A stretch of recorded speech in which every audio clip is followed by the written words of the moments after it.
Então, segundo a história, durante uma noite bem sombria, um parente dos fundadores da empresa perguntou para o tabuleiro qual seria o nome dele, para ver se o tabuleiro iria responder ou não. E a resposta que o tabuleiro deu foi Ouija. A história conta que o objeto foi guiado até as letras, até formar a palavra Ouija. E o objeto ficou tão popular, mas tão popular, que acabou tirando a seriedade e credibilidade do espiritualismo. Pois na época o tabuleiro estava dando tanto dinheiro que começaram a nascer falsos médiums brincando com o tabuleiro, fingindo ter experiências sobrenaturais incríveis, apenas para forçar a galera a comprar o tabuleiro. O inventor do tabuleiro, o cara que registrou e patenteou esse tabuleiro que a gente conhece hoje em dia, Não tinha nada a ver com espiritualismo, galera. na verdade ele era um forte empresário que soube lucrar muito bem com toda essa história. E esse marketing falso ficou tão forte que em 1940 a Associação Nacional de Espiritualismo decidiram banir esse objeto, decidindo não utilizar mais ele como uma técnica do espiritualismo. Mas mesmo o objeto sendo banido pelo espiritualismo, isso não derrubou o interesse das pessoas em querer o objeto. O Ouija chegou a ultrapassar as vendas do jogo Monopoly, que seria o jogo do banco imobiliário. Por mais que inicialmente ele era vendido como um objeto em que as pessoas podiam se comunicar com outro mundo e tudo mais, na época ainda ele tinha pouca relação com esse lado oculto e obscuro. Esse lado sombrio do tabuleiro só foi aparecer mesmo durante o primeiro grande conflito, pois os jovens da época começaram a brincar bastante com o tabuleiro nas universidades. E como aquele objeto estava na mão dos jovens, alguns religiosos começaram a olhar torto para o objeto, dizendo que ele tinha uma ligação com o mal. Até mesmo o Papa Pio X,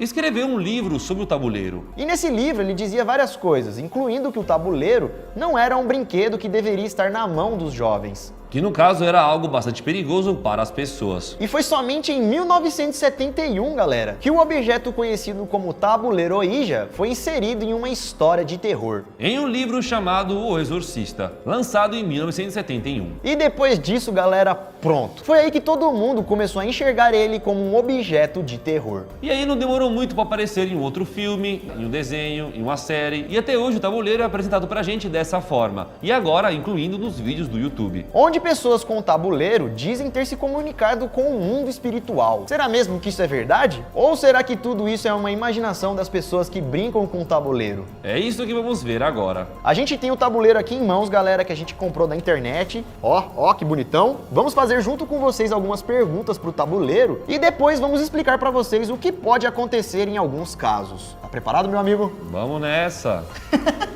É isso então, galera, já estamos preparados aqui. Você aí em casa já tá preparado? Então, se você não deixou o seu like, deixa aí agora, beleza? Pois vocês pediram muito pra gente desvendar essa lenda urbana. E se tiver alguma outra lenda urbana, alguma outra história, pode ser de qualquer coisa, mande pra gente desvendar aqui no canal, beleza?